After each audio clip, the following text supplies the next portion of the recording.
Hal tersebut terbukti ketika mereka melewati suatu kampung yang penduduknya melakukan penyembahan terhadap berhala. Ada riwayat yang mengatakan bahwa berhalanya berbentuk sapi.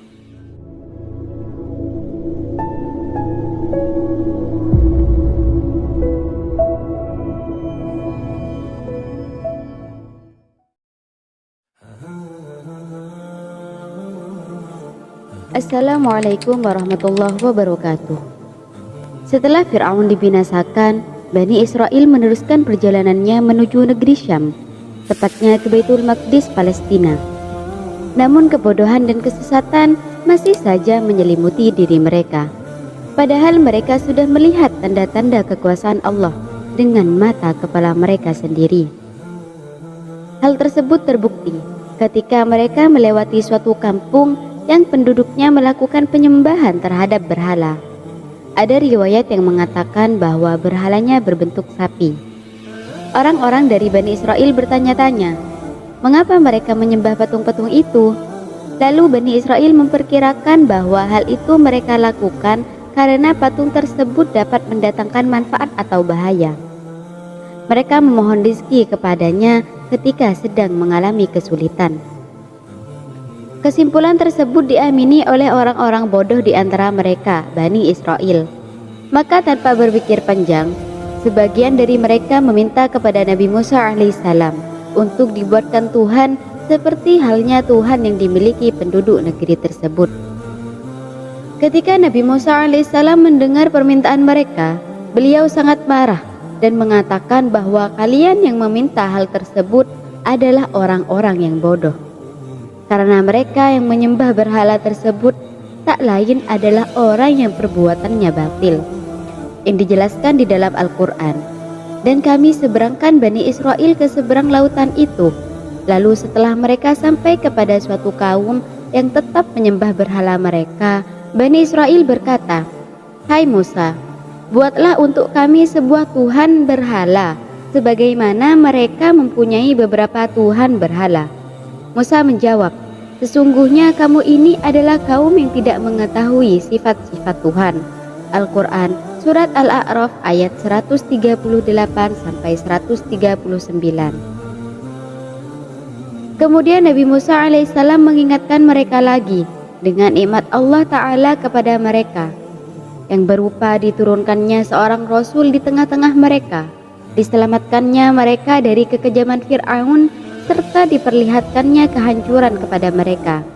Karena itu, tidak ada yang patut diibadahi kecuali Allah semata, karena Dialah Maha Pencipta dan Maha Berkuasa. Peristiwa ini diingat Rasulullah Shallallahu Alaihi Wasallam ketika beliau dan pasukannya sedang menuju daerah Hunain. Kemudian mereka melewati sebuah pohon yang dikenal sebagai Zatu Anwat. Pohon tersebut oleh penduduk yang tinggal di situ digunakan sebagai tempat menggantung pedang-pedang mereka untuk mendapatkan berkah dan tempat mereka beribadah di depannya. Maka sebagian para sahabat yang baru masuk Islam meminta kepada Rasulullah untuk dibuatkan Zatu Anwat bagi mereka, sebagaimana orang-orang kafir memiliki Zatu Anwat. Maka Rasulullah Shallallahu Alaihi Wasallam bersabda, yang artinya, Allahu Akbar. Permintaan ini sama dengan apa yang dikatakan oleh Bani Israel kepada Musa. Buatkan kami Tuhan sebagaimana mereka memiliki Tuhan. Sungguh, kalian akan mengikuti ajaran-ajaran orang sebelum kalian.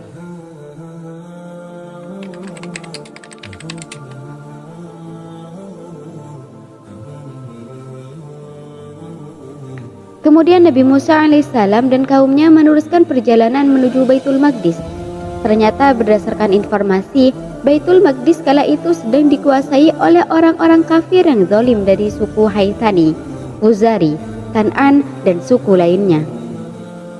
Maka ketika Nabi Musa alaihissalam sudah mendekati Baitul Maqdis, dia memerintahkan kaumnya untuk memasuki negeri tersebut untuk berjihad di jalan Allah, memerangi dan mengusir mereka agar keluar dari negeri tersebut. Seraya beliau mengingatkan kaumnya akan nikmat Allah yang sangat banyak yang telah mereka rasakan, baik dalam perkara agama maupun dunia. Karena itu beliau berpesan agar mereka jangan mundur dari medan perjuangan, karena perkara ini telah Allah tetapkan untuk mereka. Yang dijelaskan di dalam Al-Quran, hai kaumku, ingatlah nikmat Allah atasmu ketika Dia mengangkat nabi-nabi di antaramu, dan dijadikanlah kamu orang-orang merdeka, dan diberikannya kepadamu apa yang belum pernah diberikannya kepada seorang pun di antara umat-umat yang lain. Al-Quran, Surat Al-Ma'idah ayat 20. Namun lagi-lagi mereka melupakan kebesaran Allah Ta'ala yang telah menghancurkan Fir'aun dan bala tentaranya di hadapan mereka langsung. Padahal kekuatannya lebih dahsyat dari kaum yang zalim tersebut. Maka dengan penuh kedegilan, mereka menolak perintah Nabi Musa alaihissalam dengan alasan bahwa di dalam Baitul Maqdis terdapat orang-orang perkasa yang telah berbuat zalim. Mereka baru bersedia masuk kalau orang-orang zalim itu telah pergi dari negeri tersebut. Yang dijelaskan di dalam Al-Quran, mereka berkata, hai Musa, sesungguhnya dalam negeri itu ada orang-orang yang gagah perkasa. Sesungguhnya kami sekali-kali tidak akan memasukinya sebelum mereka keluar darinya. Jika mereka keluar darinya, pasti kami akan memasukinya. Al-Quran, Surat Al-Ma'idah ayat 20.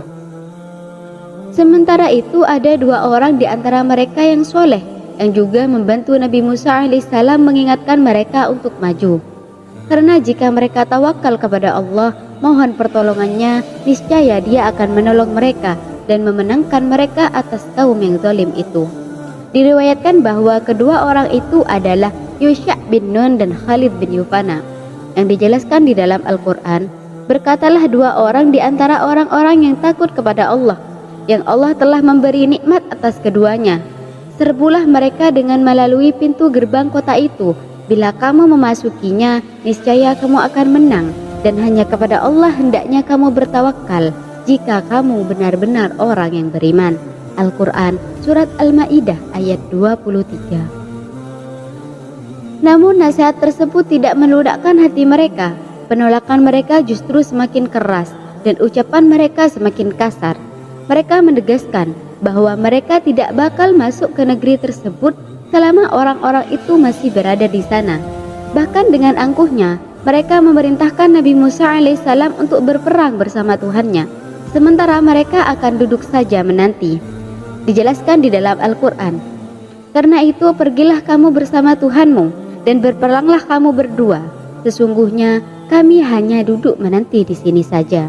Al-Quran, Surat Al-Ma'idah ayat 24. Ucapan mereka sungguh sangat melampaui batas. Diriwayatkan bahwa Yusha dan Khalid karena saking marahnya langsung merobek baju mereka saat mendengar ucapan tersebut. Sedangkan Nabi Musa dan Harun alaihissalam langsung bersujud karena murka dan marah besar dengan ucapannya, sekaligus kasihan terhadap mereka dengan kemungkinan turunnya azab sebab perkataan mereka.